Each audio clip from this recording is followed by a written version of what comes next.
day. It's like, let's go. Well, that was another thing that I thought you might like about it was the fact that the time, you knew your time commitment with this was not going to become this elongate. Like you knew that the bands had, at least the ones that I was in, and the ones like in that circle of bands, there was X amount of money. So that would buy them a finite amount of time. And it was almost like, hey, this is, yes. But it was interesting because I remember when we started mixing the Ice 7-inch, like you listen to the first song and then Popeye goes, okay, can we raise up the snare drummer? Did something. And I remember like I left the room and I started to get scared. Wait, hold on, I'm going to stop this. I started to get scared because I was like, oh no, we're going to go over our time. We're not going to be able to finish. But I mean, it all worked out. But yeah, that was, you say that we pushed you, but you also kind of pushed us like, hey guys, this is how this works. This is the real world. You guys want to record something? You guys want something? Well, then get tight, come in, don't waste time, and be ready to do this.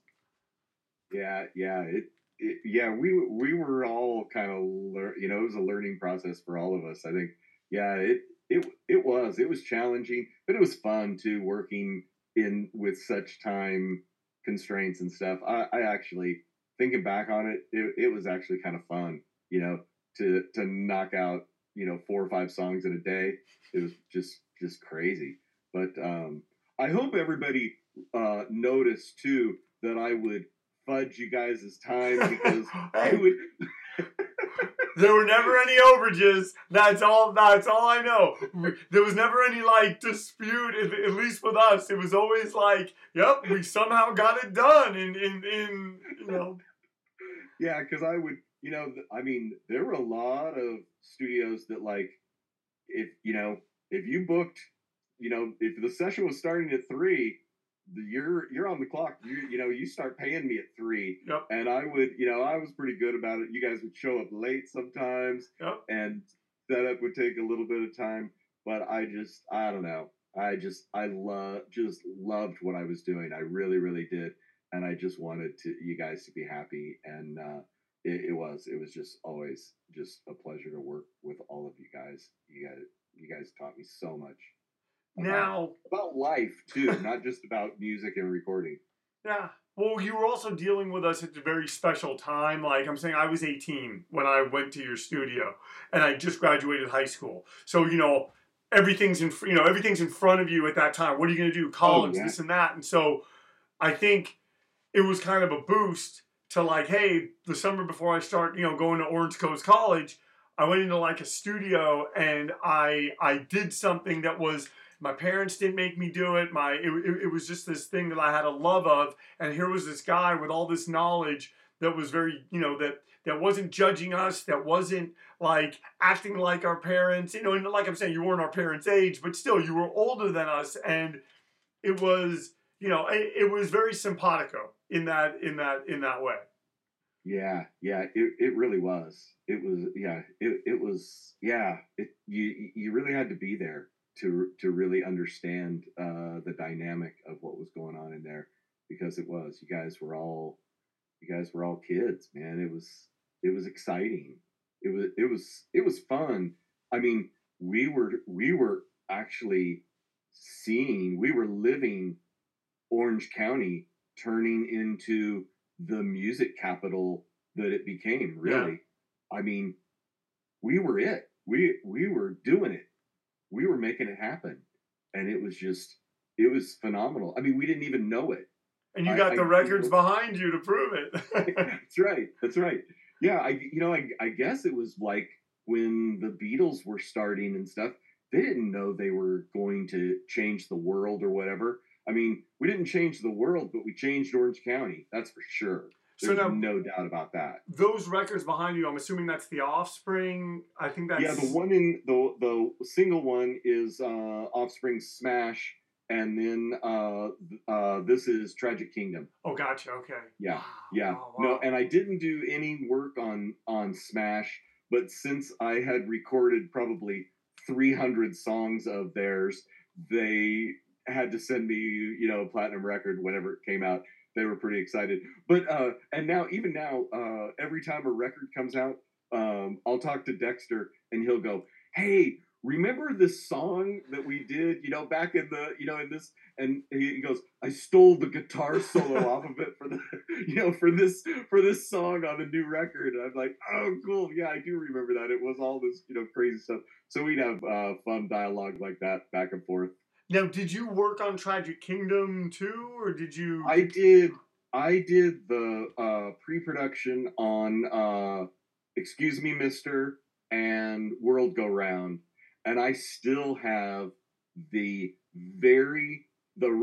recording of the very first time the band played that song as a band. I have that recording, and it's nothing like what's on the record. There's something like really cool about it. I mean, the horns suck, but like I said, there's like parts that are just horrible, but there is something like really magical about it that was cool.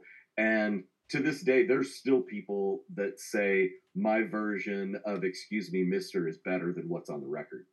There was That's something. I'm saying that is I mean, that's a compliment, right? I mean, that Oh yeah, is, you know, yeah, yeah. wow. We all just really gelled. I don't know what it was. I don't know. I really became part of the band. Well, they started having me, you know, do their live shows too. I'd hurry up and get through a recording session, then I'd jump in my car and drive to Hollywood and mix them at the Whiskey, you know, or whatever when they were playing those shows. So it was, oh man, something that just popped into my head. You know, the Offspring were always wanting me to go see one of their shows. I can't remember where it was, but finally I had like the night off where I could actually go. And I thought, you know what, I got to go out and support these kids and, you know, and see them live. I went to this show.